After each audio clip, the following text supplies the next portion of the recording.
Just days out from Britain's longest-running boxing rivalry, the bout between Chris Eubank Jr. and Conor Benn was called off after the Voluntary Anti-Doping Association found traces of a performance-enhancing drug in Benn's system. Been a very difficult day, 24 hours, 48 hours. We were looking forward to an event that has really captured the imagination of the British public, but obviously we wanted to come here today and formally announce that Chris Eubank Jr. against Conor Benn has been officially postponed. The son of Nigel Benn tested positive for clomiphene, a fertility drug that can raise testosterone levels by 50%. Benn's promoter, Callie Sauerland, had to apologize on behalf of the British boxer. He's hugely disappointed. He was ready, he was on weight, and he was very much looking forward to this weekend. Feelings also go out to each and every single one of the undercard fighters. Despite Benn testing positive, the fight almost went ahead because Benn hadn't been suspended, so long as both fighters agreed to do so. I've spoken to Chris personally, and we both want the fight to go ahead. We've both taken medical and legal advice, and as I said, we want the fight to happen for the fans. You know, I've signed up to every voluntary anti-doping testing there is under the sun. Throughout my whole career, I'm tested. You know, all my UK tests have come back negative throughout my whole career. I've never had any issues before.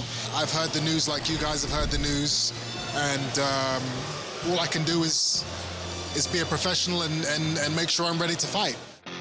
According to Sauerland and Eubank Jr.'s promoter Eddie Hearn, the bout was still on until the British Boxing Board of Control withdrew their sanctioning of the fight. I want to make it clear that Conor Benn is not suspended by the British Boxing Board of Control, and we do feel that he hasn't been given due process like many others in this situation before him. The two parties had immediately gone into negotiations as to when they can rebook the bout. But if Benn receives a suspension from the Board of Control, it won't be happening. This is a sport that is very, very dear to us, a sport that we've been around our entire life. And whilst we were desperate for this fight to take place, for the fans, for the undercard fighters, we also made a decision that we felt we had to at this time. To the women's middleweight division, the undisputed unification bout between Claressa Shields and Savannah Marshall has a new belt on the line, as if it needed another one. The WBC has announced that the two will now also be fighting for the Elizabethan belt, created in honor of Queen Elizabeth II. The two were originally scheduled to fight on September 10 until the late Queen passed away on the 8th, forcing organizers to postpone the entire fight card until this October 15. That bout headlines a huge all-women's event that includes the grudge match between Michaela Mayer and Alicia Baumgartner for the unified junior lightweight title.